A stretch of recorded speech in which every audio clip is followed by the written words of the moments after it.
Scripture, Genesis 1:2, "And the earth was without form and void, and darkness was upon the face of the deep, and the Spirit of God moved upon the face of the waters."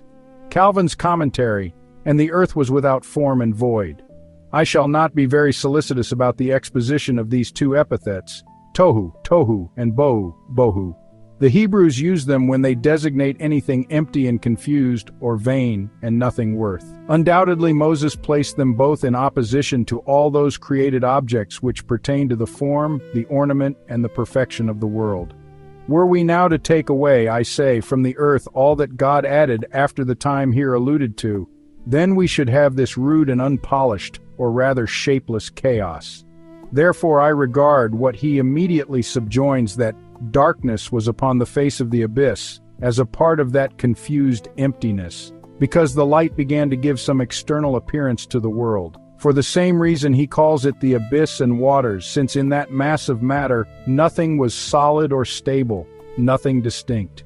And the Spirit of God interpreters have wrested this passage in various ways. The opinion of some that it means the wind is too frigid to require refutation.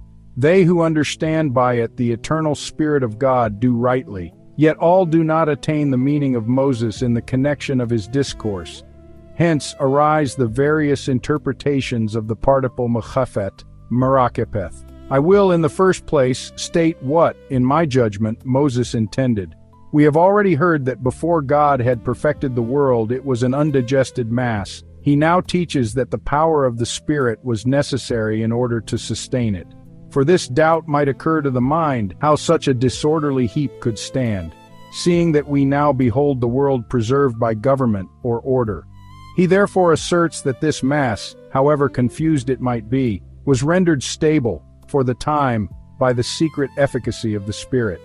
Now there are two significations of the Hebrew word which suit the present place, either that the Spirit moved and agitated itself over the waters for the sake of putting forth vigor, or that he brooded over them to cherish them.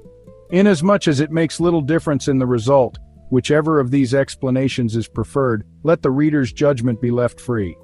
But if that chaos required the secret inspiration of God to prevent its speedy dissolution, how could this order, so fair and distinct, subsist by itself, unless it derives strength elsewhere? Therefore, that Scripture must be fulfilled, "Send forth thy Spirit, and they shall be created, and thou shalt renew the face of the earth." Psalms 104:30. So on the other hand, as soon as the Lord takes away his Spirit, all things return to their dust and vanish away. Psalms 104:29.